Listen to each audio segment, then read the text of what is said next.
Happy Valentine's Day and welcome to this week's Trina Patterson Show.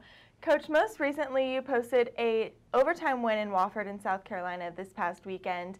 After the game, you said you were really proud of your team's resiliency. Speak to that a little bit. Yes, Kelsey, we played at Wofford. Our team played with a lot of toughness. We were down 10 at halftime, and what happened there was that we just played some great possessions of defense. We try to force our opponent into 3 stops, so we call it a triple stop.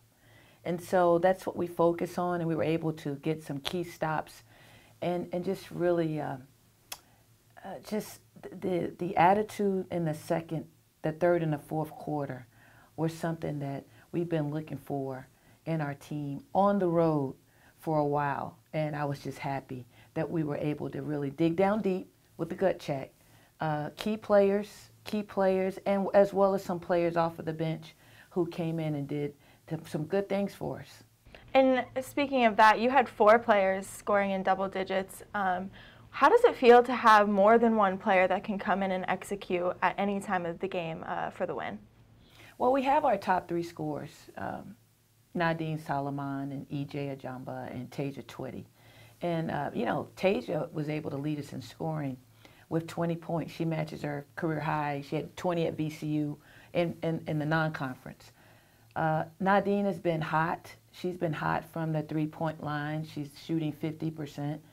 And then EJ is consistently around double-doubles. She's able to get us a double-double. And what we thought that what happened off the bench is that Alexis Pitchford came in and hit some key free throws down the stretch, going 5 for 6. And so what happens is we know we have many weapons, but we always are able to get 1 or 2 more when we go to the 7th or 8th player off the bench. And so our bench was awesome. And then EJ, I know we talk about her a lot on the show, but she broke her own school record with 22 rebounds in that game. What was specifically key in that game for her?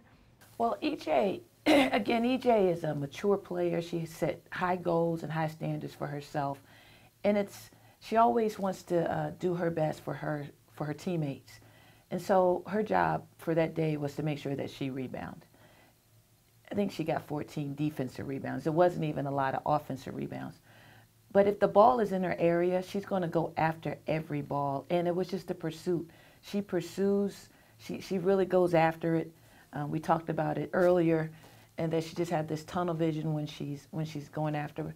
And so it just happened to be where she broke her own record. And I just say, you did it again. Go do it again. Get 23. And then Nadine, she's another player that has really been shining. She's leading the conference in 3-point field goal percentage. So what can you say about her progress and her success this season? Well, she makes it very difficult on the defense. So anytime you're a player who can drive it, she drives it really well. She's actually driving the ball super aggressive, getting to the paint. She gets 2 feet in the paint. She has some counter moves with pivots. And then she stretches you out because she's shooting 50%. Also, what she does is when she gets you in the paint and she draws fouls, she's second on the team in free throw attempts. She's shooting close to 80% from the free throw line.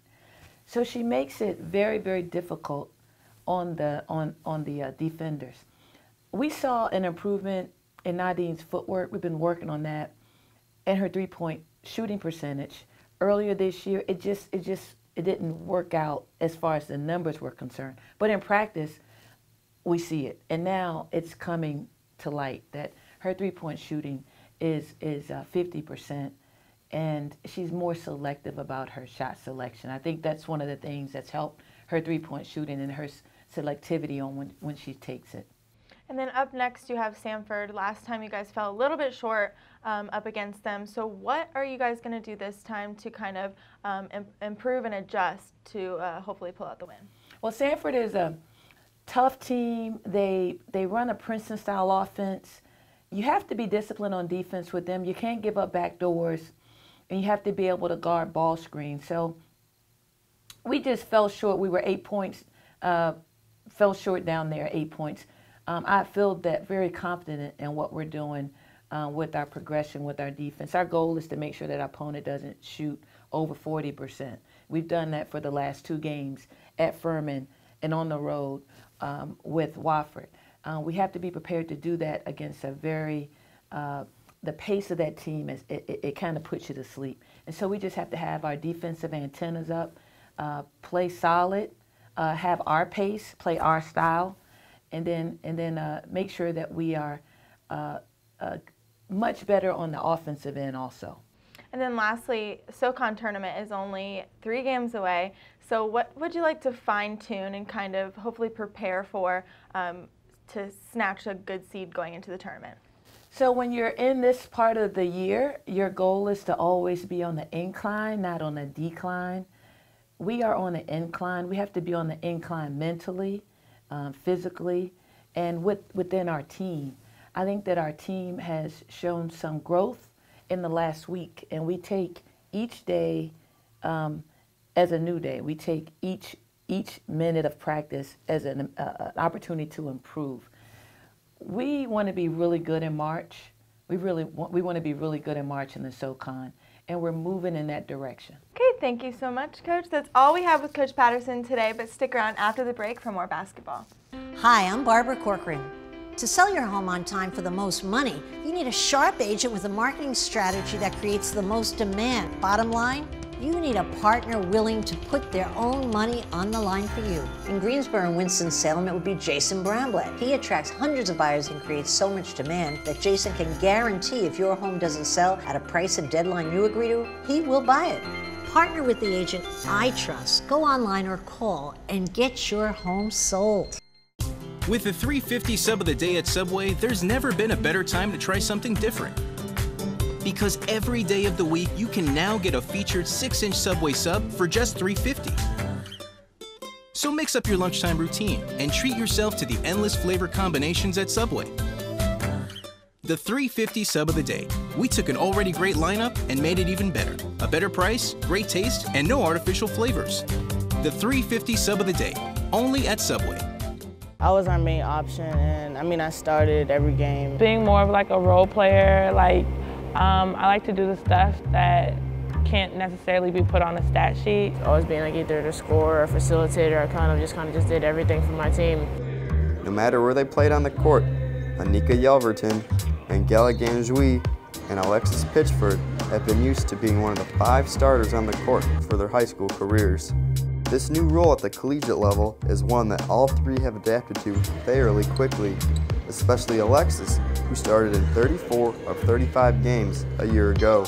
In AAU, I did play behind players who are at bigger schools, so I kind of knew my role then. And then this year, I know that as a position that's coming off the bench that I need to play my role, and if everybody on the team plays their role, that we can be successful. On the bench, I'm in a sense taking notes, and in the game, I'm actually taking the test. So that's how I kind of look at it. I just try to apply my notes and remember stuff that I've seen already before. And when I'm in the game, I apply it, or I don't make the same mistakes. I just try to correct myself. On the bench, I definitely try to look forward to going on the court. So that's kind of my motivation. Whether it comes fast or it comes third quarter, that's what I try to keep thinking. Okay, when it's my turn, I got to go in and be excited, have energy, but when I do get on the court, I make sure I take smart shots and just play my role and not try to do anything outside of my comfort zone or outside of what I'm supposed to be out there doing. When the trio have had their time on the court, they've made the most of it. Solomon in the corner to Yelverton, 3-point attempt is good. That somewhat dominated this series of late, and there is the first bucket for UNCG. Alexis Pitchford, beautiful feed. The hesitation was exactly what the doctor ordered for Angela Ganjoui. How about the supporting cast stepping up for UNCG? Spartans doing a much better job of being aggressive to the rim and finishing at the hole. When you're in a game, it's kind of hard to see how things look. You're kind of obsessed about what's happening in the next play or what's happening with the next pass. You see the momentum, you see what you have to match, you see what mistakes starters are making, and you try not to make those same mistakes. But when you're on the bench, you can see what's going wrong, what's going right. You can tell who's a liability on defense when it comes to the other team. You can see what plays work well, what plays don't. You can see what's going on before you come into it. You're not blindsided. inside to Ganjui, who gets the layup to fall. How I stay motivated is seeing my teammates do really good. I like to be hyped, I like energy, you know? So when I see somebody else do good, I get really hyped, I start jumping up and down. And that gives me like the energy to go in. To be honest, I feed off of my teammates. And the UNCG bench to life over on the far side. We're on the bench, we're all talking, we're excited, and then when it is our time and we're on the court, we make sure we huddle after free throws, talk about what's going on, just so the energy doesn't die down. If anything, I like to think we try to add a spark coming off the bench too. As a bench player, we do provide energy even more in away games than home games. In away games, we don't really have that many fans that come to support us, so the only energy that we really have is from our own team.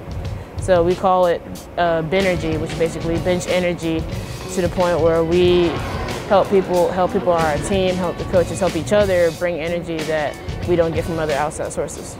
No matter the lineup that's on the court, the ladies know the conference should take notice of the team come tournament time. We're really young, and a lot of our bench is unknown with the exception of Mango and AP. All of our bench is really unknown, so I feel like we can make a lot of noise with our bench play. We're talented and we're hungry. Like we still have that hunger from last year. We take it as one play at a time, one quarter at a time, one game at a time, and live in the moment, not in the past or the future.